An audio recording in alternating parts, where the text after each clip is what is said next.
messieurs, bonsoir. Nous sommes à la salle du Métropolis, ici sur la rue Sainte-Catherine, au cœur de Montréal, pour une soirée électorale qui risque d'être historique. Pourquoi historique? Parce que c'est Madame Pauline Marois, chef du Parti québécois, jusque-là chef de l'opposition officielle, arrive en tête de ces élections. Alors elle sera la première femme à accéder au poste de Premier ministre du gouvernement québécois. Alors, donc c'est un événement doit se passer ce soir, c'est ici, et M Magazine, M Télé est là pour vous.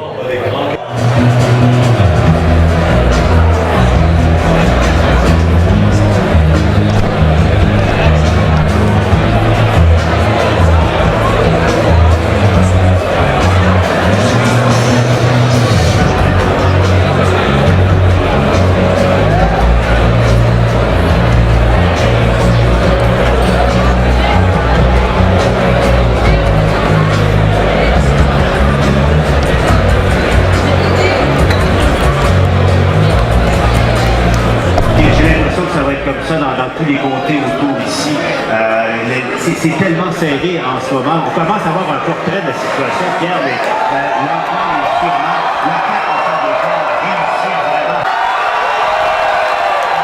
Donc à part la télé, il y a de l'animation en direct ici à la salle Métropolis.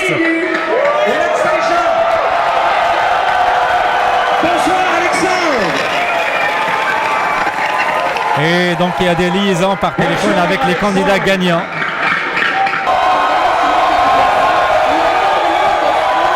Donc voilà une superbe ambiance ici à Métropolis, avec jusqu'à présent une avance du Parti québécois et la réélection donc de son chef Pauline Marois à sa circonscription. Alors, pour que le Parti québécois puisse gouverner en majorité, il lui faut 63 sièges, sachant que l'Assemblée nationale compte 125 sièges.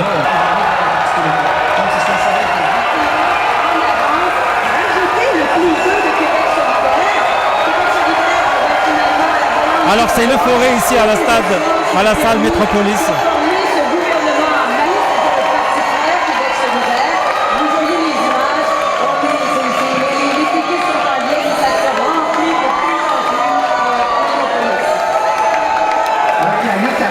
Alors donc les 5 millions de Québécois qui étaient invités ce soir à voter ont donné donc leur confiance, ont fait confiance donc à Madame Pauline Marois, gouverner pour présider donc le premier gouvernement, le prochain gouvernement québécois.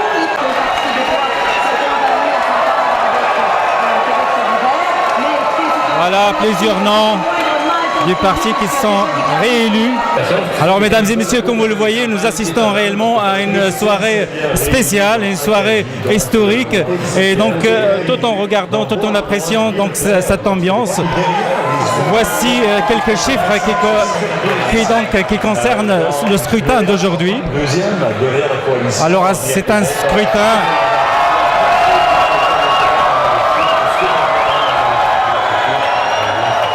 donc à fur et à mesure que des candidats sont annoncés gagnants dans telle ou telle circonscription, donc les voix s'élèvent pour célébrer donc ces victoires l'une par une. Et donc je disais que donc ces élections en chiffres, donc nous avions 894 candidats. Donc c'est un nombre élevé, le plus élevé depuis 1989, quoique cette année on a donc observé une légère baisse du nombre des femmes candidates. Regardez les chiffres, j'entends pendant que vous parlez, vous dites que ça change, c'est fascinant. 49, 49, 50, 48, et c'est comme ça, c'est ça la beauté. Donc la lutte s'annonce serrée entre le Parti québécois et le Parti libéral dans certaines circonscriptions, mais toujours on remarque une avance du Parti québécois.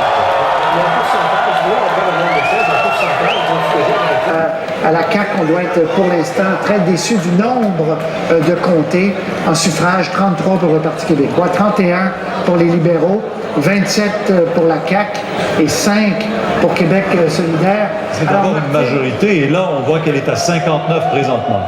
Monsieur Infoman, je me permets de vous appeler ainsi. Oui, c'est bien. De votre point de vue spécial, comment vous voyez cette soirée historique? Ben, moi, ce qui m'intéresse, là,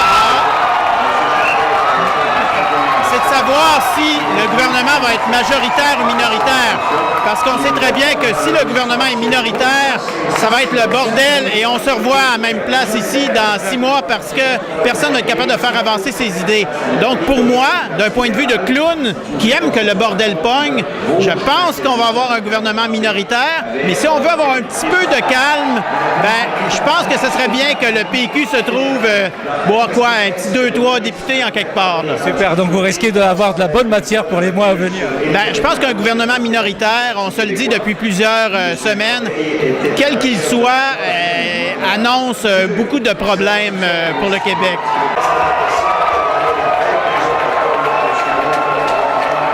Donc là, on annonce l'élection du chef de leader étudiant, donc Lio Bureau-Blouin, dans une circonscription à Laval. Donc je rappelle que ces élections arrivent dans un contexte de grève étudiante qui a marqué les derniers mois avant donc l'avènement de l'été en fait. Donc une grève étudiante qui a soulevé ou qui a traîné aussi un mécontentement social plus généralisé qui était illustré par les sorties ou les manifestations de casseroles. Voilà, officiellement élu et il bat, il bat un grand nom à Alain Paquet, largement en tête. Quel message et quelle signification a cette élection de ce jeune? C'est un grand message des Québécois envers le gouvernement libéral qui avait adopté donc la loi spéciale pour essayer de freiner la protestation étudiante. On est certes élu à la tête d'un gouvernement minoritaire, mais là aussi je mise énormément d'espoir sur les capacités de consensus qu'a démontré Mme Marois par le passé, à amener les différents partis à l'Assemblée nationale dans la nouvelle configuration à s'entendre sur des enjeux qui concernent le Québec sur tous les plans. Merci. Et puis un mot à propos de la diversité et sa participation à ces élections. Oui, la diversité s'exprime de plus en plus dans la sphère politique et elle s'illustre de plus en plus sur le champ actif. C'est une bonne chose parce que le Québec d'aujourd'hui est un Québec ouvert au monde, un Québec qui accueille des gens venus d'Afrique, d'Amérique latine, d'Europe, de l'Est, d'Asie. C'est une bonne chose de nous voir de plus en plus nombreux nous investir dans cette sphère-là. À la recherche d'analyses non partisanes, on fait un saut maintenant à CIBL, la radio avec laquelle j'ai le plaisir de collaborer et qui se trouve à quelques pas du Métropolis.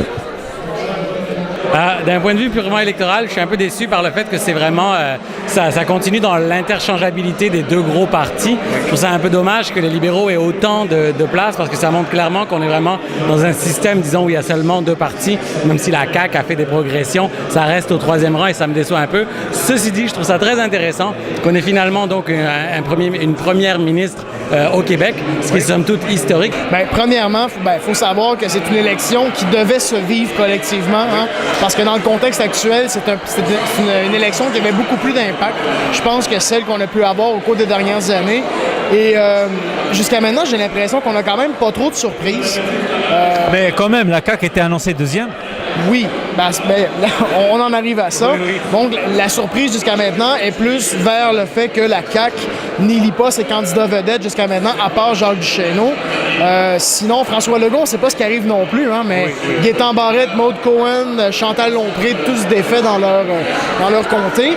Et donc, est-ce qu'on connaît le sort de Jean Charest? Toujours pas. Par contre, il traîne la patte, ça on le sait. Mais il n'y a toujours pas d'annonce officielle de fait. Mais sinon, des belles surprises. Oui, pour Québec solidaire? Pour Québec solidaire, l'élection de Françoise David, c'est une voix qui se rajoute à une option qui, même si elle ne fait pas l'unanimité, est quand même nécessaire. Françoise David qui s'est démarquée lors des débats. Qui s'est démarquée et ça paie. Et là, elle en récolte des bénéfices. Avec nous, donc, Roberto Guevara, donc, qui est responsable des réseaux sociaux ici à CIBL. Alors, est-ce que sur les réseaux sociaux, en ce moment, c'est agité? En fait, c'était beaucoup agité lorsqu'ils annonçaient les résultats. Donc, pour les prévisions, les gens étaient beaucoup anxieux à l'idée de savoir qu'est-ce qui allait se passer. PQ minoritaire, PQ minoritaire, PQ majoritaire. Donc, on a vu qu'il y a eu un relan d'enthousiasme et d'action sur les médias sociaux à cette période. Là, maintenant qu'on sait que le PQ est minoritaire, il y a comme une baisse. Oui. Et ils sont dans l'attente de voir, par exemple, Jean Charest qui va être élu. Et donc là, maintenant, c'est beaucoup les hypothèses de voir qu'est-ce qui va se passer maintenant qu'on sait que le PQ sera minoritaire. Okay. Comment le gouvernement va s'organiser pour justement qu'il n'y ait pas d'élection dans 6 mois. Pour que, par exemple, les alliances. Voilà, les alliances possibles. Il y en a beaucoup qui pensent que Québec solidaire jouera un rôle quand même important là-dedans. Autrement dit, il y en a beaucoup qui soulignent que, mine de rien, à 30% entre les grands partis, il n'y a pas vraiment de vainqueur pour ces élections-ci. Ça fait comme 30, 33, 34. Donc, il n'y a pas vraiment de gagnant. Et s'ils combinent, par exemple, le Parti libéral et la coalition Avenir Québec, ils disent que c'est la droite qui emporte les élections. Okay.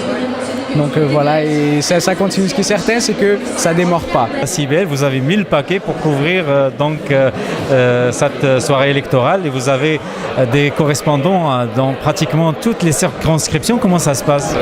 Moi, je dirais que là où tu te trompes dans ta question, c'est la soirée. Il faut dire qu'on a 35 journalistes depuis un mois qui font un travail complètement fou et c'est de les voir toute la journée aujourd'hui, cette fébrilité-là.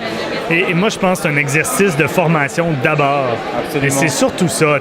Oui, les partis, oui, une élection qui peut être historique, mais pour nous, c'est de vivre ça pour les jeunes, pour les gens qui participent, pour ces 35 personnes-là qui participent à l'émission. C'est assez extraordinaire et c'est surtout ça, de dire, bon, je m'en vais au PQ. On a des studios dans chacune des partis, des QG, des quartiers généraux des partis, de participer aux résultats, aux médias sociaux. Oui, c'est surtout une belle expérience de mobilisation puis de formation pour ces gens-là. Et puis en tant que boss d'un média comme média de marque, comme CIBL, quelles sont vos appréciations des résultats annoncés jusqu'à date? Écoute, c'est toujours tendancieux comme un média de prendre position là-dessus. Ce qui, moi, me préoccupe, c'est que demain matin, on a vu le vote, peu importe les circonscriptions, on parle d'un vote quasiment un tiers. Là. Bon, oui, plus le PQ, un peu moins la CAQ, mais on a quand même des gens qui sont profondément divisés. Et on a tout un défi dans les prochaines années de s'entendre. Et je trouve que plus souvent que jamais, les résultats nous le disent. L'autre chose que je remarque, c'est qu'au moins, on ne sera pas en élection l'année prochaine. Okay. C'est sûr que le message de la CAQ avec 18-19 députés, bon, on va se calmer un peu. Le Parti libéral va probablement faire une course au leadership dans les prochaines années. Okay. Donc, on n'est pas en élection avant les 2 prochaines années. Okay. Donc ça, je pense que pour les citoyens, ils vont être plutôt contents de voir un scénario comme ça. Ça va nous permettre de reprendre la route. Je pense que oui.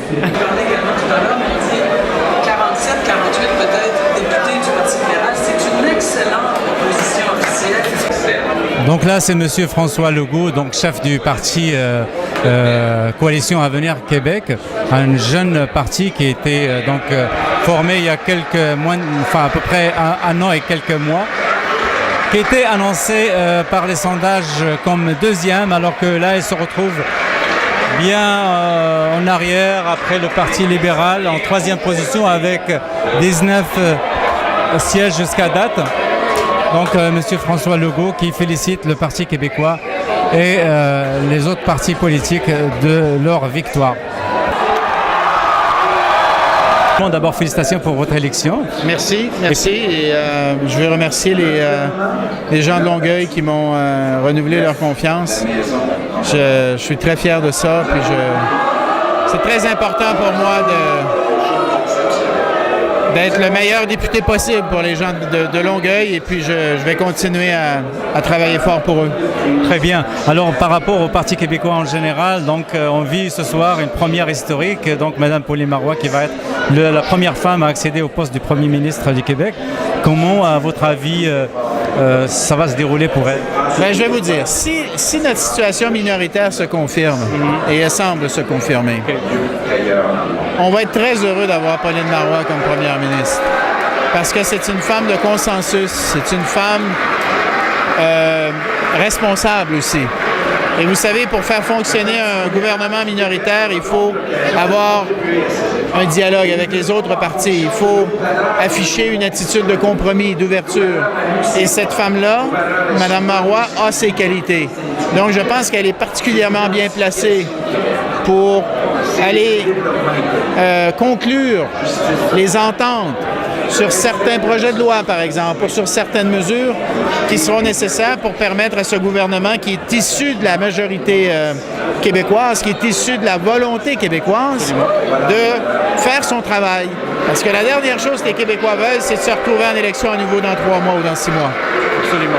Alors, et puis il y a du sang neuf qui s'ajoute donc au Parti québécois. C'est un redémarrage pour le Parti québécois, en fait.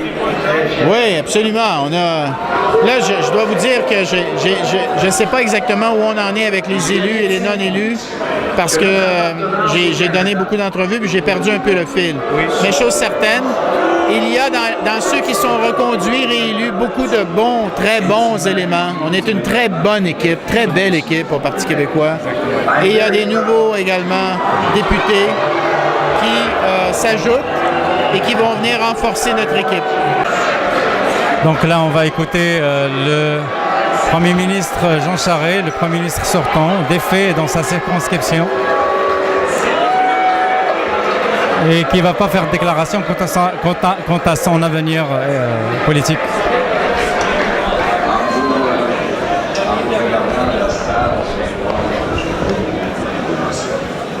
Beaucoup d'émotions pour 28 ans de service ici à la comté de Sherbrooke.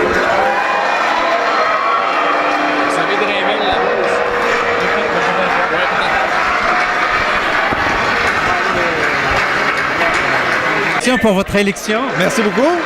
Alors j'aimerais savoir, connaître votre analyse des résultats du choix des Québécois ce soir. Bon, il est clair que la grande majorité des Québécois ont choisi le changement par rapport au gouvernement Charest. On s'est enfin libéré des libéraux, là, c'est vraiment vrai. Et on pousse un grand soupir de satisfaction. Maintenant, sur la question de quel changement, ben, on avait 2 grandes formations politiques présentant des changements très contrastés. La CAQ avec une vision plus comptable de la société et nous avec une vision plus diversifiée, à la fois économique, politique, identitaire.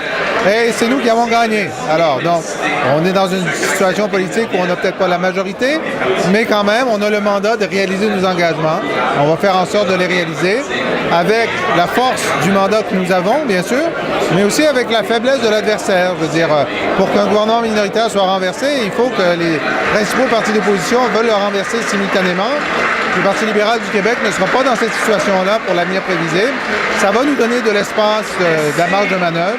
Mais aussi, Mme Marois, c'est une rassembleuse, c'est quelqu'un qui sait écouter, c'est quelqu'un qui va savoir faire des coalitions là où c'est nécessaire sur certains points. Est-ce que M. Charest devrait démissionner, à votre avis? Ah, ben écoutez, je pense que la situation politique va lui dicter en conscience la suite des choses. Je préférerais le laisser prendre sa propre décision.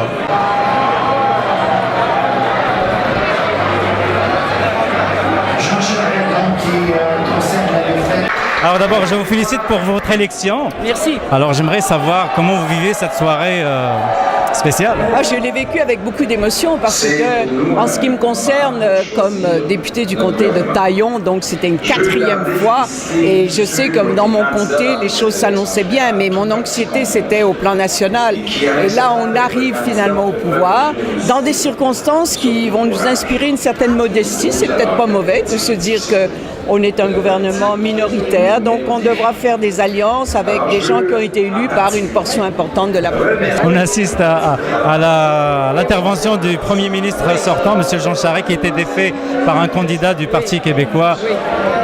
Qu'est-ce que vous lisez dans ce message-là, le fait que le Premier ministre soit défait dans sa circonscription? Ben, je crois que quand le chef est atteint, ça veut dire qu'il y a un message quand même profond de dire qu'on ne souhaite plus qu'il veille aux destinées du Québec.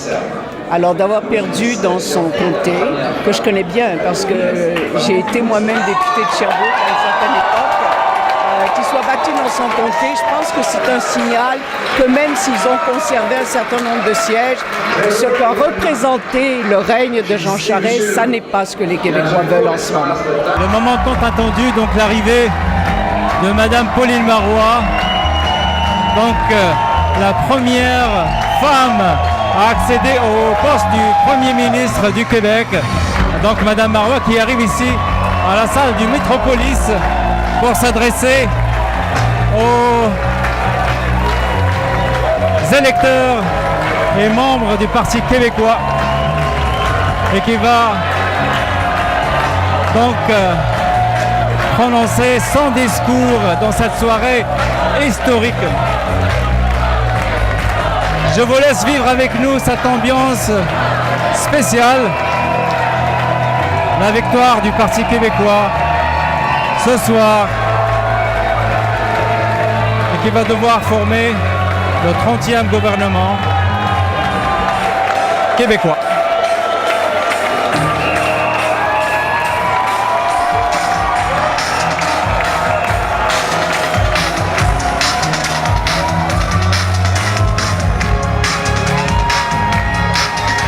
Magazine M, ça va bien? C'est un grand jour ce soir. Grand jour! Pour la première fois, une femme Premier ministre. Alors, quelles sont vos impressions? Comment vous vivez ce moment? Un grand moment!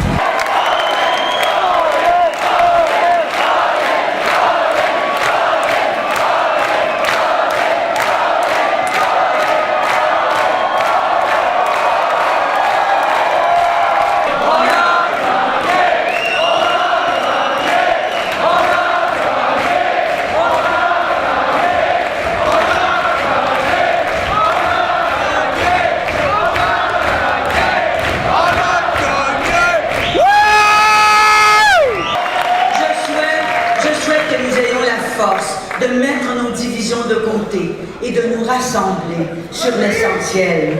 L'essentiel, c'est notre fidélité commune au Québec.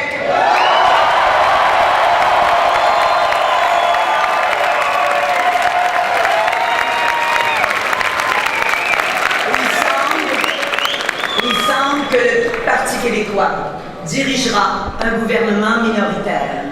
Les Québécois ont fait leur choix. Nous allons respecter ce choix en gouvernant avec tous les autres élus de l'Assemblée nationale du Québec. Je dis merci à vous tous qui avez fait vivre la démocratie québécoise. Le cynisme a perdu et c'est l'espoir qui a gagné. Et une autre page s'ouvre sur l'histoire de notre peuple. Pour la première fois, le gouvernement du Québec sera dirigé par une femme.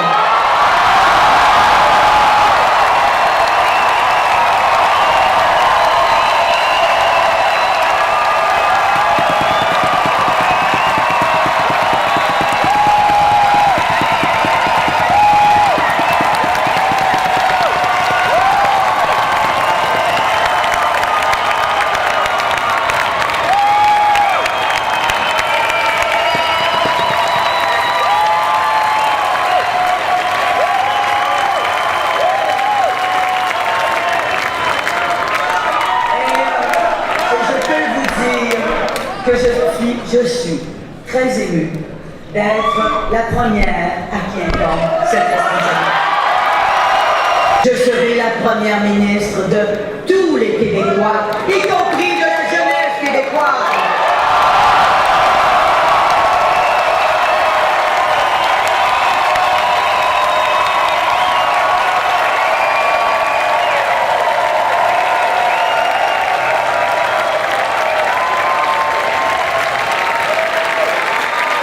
Je voudrais dire ceci à nos compatriotes québécois de la communauté anglophone. Et je voudrais que vous m'entendiez bien. To my fellow Anglo-Québécois, I say, don't worry, your rights will be fully protected. We share the same history, and I want us to shape together our common future.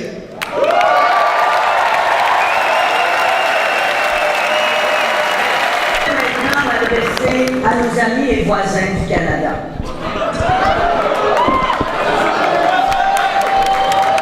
Entendez-moi bien. En tant que nation, nous voulons prendre nous-mêmes les décisions qui nous concernent.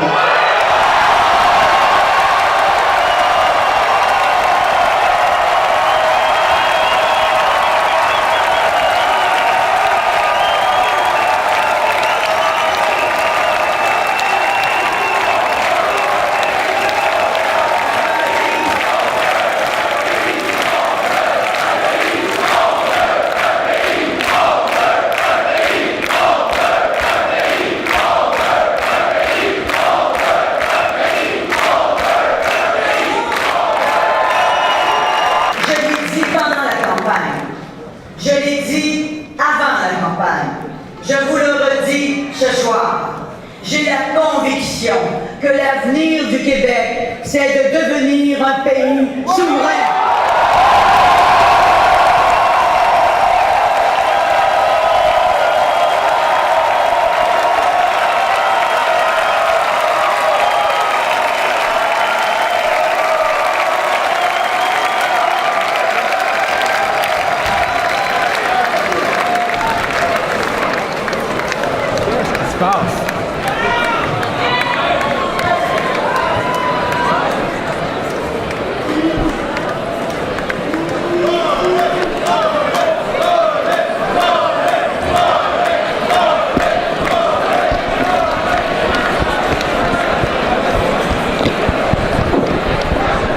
Alors il semble qu'il y a un incident.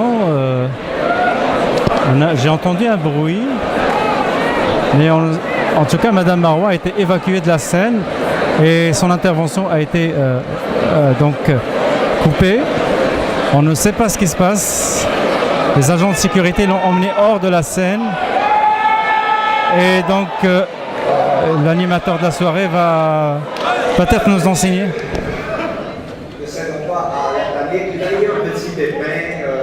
C'était, on nous informe, une simple balle assourdissante, donc rien de dangereux. Et nous attendons les instructions ici.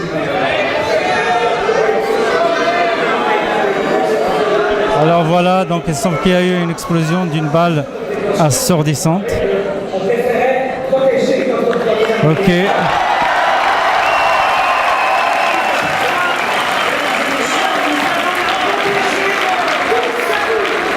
C'est quand même spécial comme événement là. C'est rare que ça arrive en direct comme ça dans des grands événements pareils. Oh mon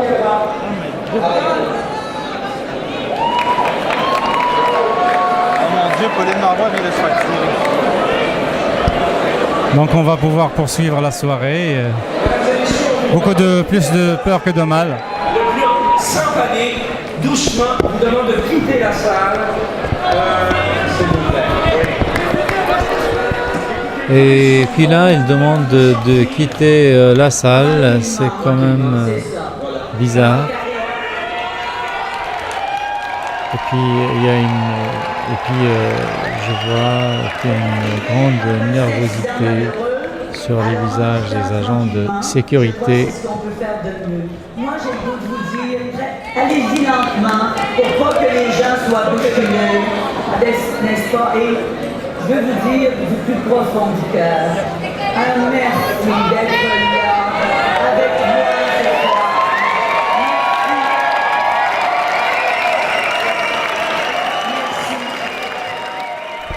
Le public dans la salle est resté calme, mais les téléspectateurs, eux, ont rapidement su ce qui se passait. Et voici donc ce qu'ils ont vu sur Radio-Canada, surtout grâce au caméraman qui était en dehors de la salle du Métropolis, qui a vite capté l'arrestation d'un individu et qui était donc muni d'armes. Et par la suite, on saura que malheureusement, il y a eu un décès, un mort parmi les techniciens qui travaillaient pour la soirée. Et puis, il y avait un blessé. Et puis, l'arrestation, bien sûr, de ce détraqué. Je vous laisse avec l'extrait de Radio-Canada qui était diffusé en direct à ce moment précis.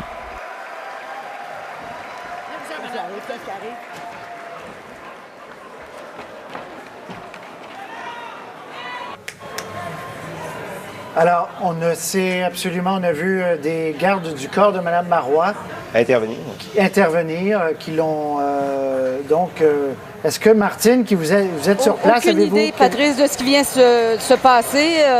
On a juste vu 2 gardes du corps empoignés, chacun d'un bras, Mme Marois, et l'amener prestement vers l'arrière. Ils ont interrompu finalement ce discours de Mme Marois. On a très peu d'informations. Ça ne bouge pas derrière vous. Écoutez, regardez, prenez... Tout le monde est bouche bée, je dois vous dire. Oui, Martine. On revient, et c'est Daniel Desgagnés qui a été, Yves Desgagnés, qui a été le maître de cérémonie de la soirée. Je l'écoute. Écoutons-le. C'était, on nous informe, une simple balle assourdissante, donc rien de dangereux. Et nous attendons les instructions ici. Oui. Non, mais écoutez, tout est sous contrôle, il n'y a pas eu de blessés ou quoi que ce soit. Mais par mesure de précaution, vous comprendrez qu'on préférait protéger notre première ministre. Cette femme, mesdames et messieurs, nous allons la protéger toute sa vie. On va reprendre nos esprits et dans quelques minutes, on reviendra avec vous. Alors, OK. Alors voilà, c'était, semble-t-il, un bruit qui semblait comme le son d'une balle. Mesdames et messieurs, on a craint la salle, et on a demandé à Mme Marois de quitter. On évacue. Mme Marois sort. Mme Marois qui revient au lutrin, qui veut... on l'écoute. Tout est sous contrôle, mais on vous demande de sortir. Voilà. Tranquillement. Tranquillement. C'est ça. Voilà. Parce que t'arrives...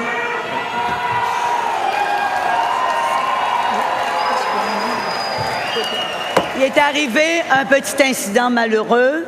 Alors, en quittant tranquillement, je crois que c'est ce qu'on peut faire de mieux. Moi, j'ai le goût de vous dire, allez-y lentement pour pas que les gens soient bousculés, n'est-ce pas? Et je veux vous dire du plus profond du cœur, un merci d'être là avec moi ce soir. Merci. Merci. Merci et s'il vous plaît, veuillez quitter la salle. Alors, Mme Marois qui a tenu à revenir pour dire aux gens, oui, on doit quitter, mais s'il vous plaît, quittez tranquillement. Il y a des rumeurs qui font état d'un feu derrière le Métropolis. Tout ça, la scène que vous voyez, ça se passe donc au Métropolis. Les gens de sécurité ont entendu un bruit assourdissant. Et Mme Marois, elle est première ministre du Québec, donc c'est la logique entourant la sécurité d'un premier ministre qui a donc été lancé, déployé à une vitesse, comme vous l'avez vu, de l'éclair. Mme Marois qui est toujours sur la scène, qui parle aux agents de la sécurité qui sont chargés de la sécurité du premier ministre. Si je peux me permettre de vous interrompre, on vient des petites informations que nous avons. On parle d'une balle assourdissante. Attendez-nous quelques minutes. On voit des images. Derrière les rideaux. est-ce qu'on Alors, m'entend? Martine, une petite seconde. Alors, les images qu'on voit, mesdames et messieurs, c'est un homme qui a été arrêté derrière le Métropolis. Il aurait eu en sa possession une arme. Ce n'est pas confirmé s'il y avait une arme ou pas. Est-ce que c'était un jouet ou pas? Et il tentait aussi de mettre le feu, donc, au Métropolis. Alors, quand on vous dit que la sécurité de Mme Marois, qui est première ministre, n'a pas voulu prendre aucune chance, bien voilà pourquoi. Vous voyez d'ailleurs l'arme que l'on voit. On voit donc l'arme, le fusil, qui traîne sur le côté de la rue. Ça, c'est une scène qui est derrière le Métropolis. Qui est l'homme? On n'en a aucune idée. Vous voyez qu'il est maîtrisé par la police de la Ville de Montréal.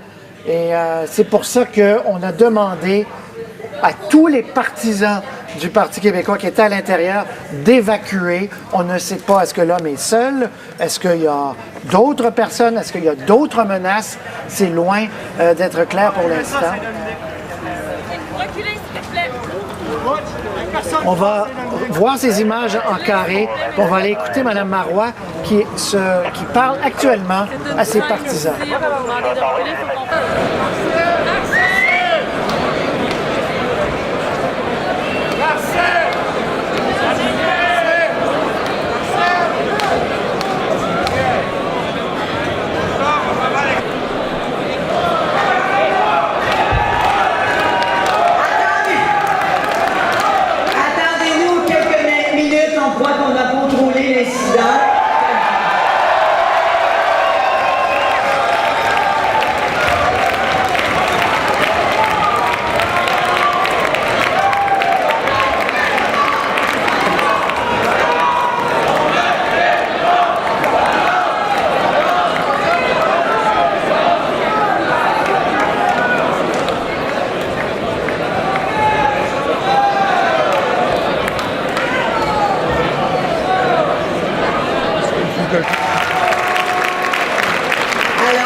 La situation, tout le monde reste très calme. C'est un exemple d'une femme chef d'État. Voilà.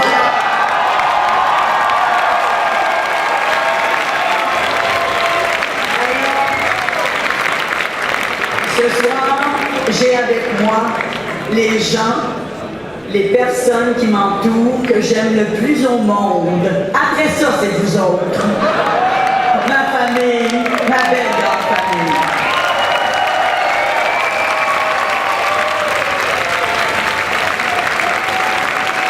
Et là, j'aimerais ça, inviter les députés, les candidats à venir me joindre.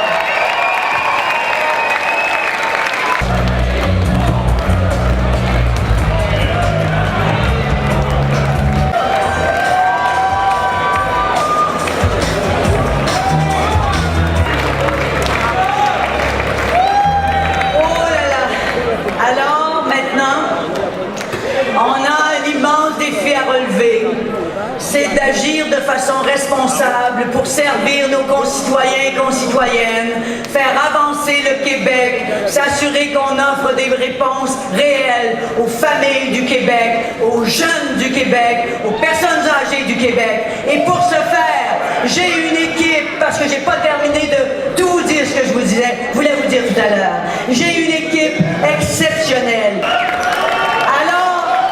Cette équipe que vous voyez ce soir, celles et ceux qui ont été élus partout à travers les régions, je vous dis et je dis aux Québécois et aux Québécoises, faites-nous confiance, nous allons être à la hauteur de vos attentes et nous allons respecter le mandat que vous nous avez donné.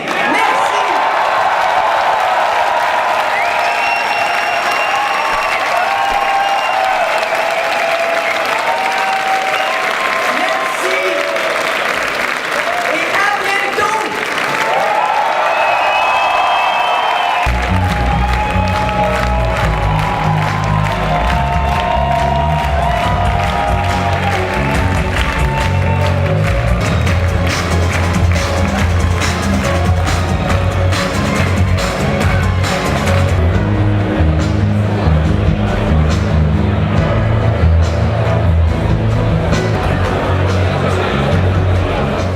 Voilà, donc, mesdames et messieurs, c'est ainsi que s'achève cette soirée électorale que je vous disais historique, mais à aucun moment je ne pensais que ça prendrait cette tournure tragique. Heureusement, je pense que le pire a été évité parce que ce détraqué aurait pu pénétrer dans la salle elle-même et ouvrir le feu sur les milliers de personnes qui étaient présentes.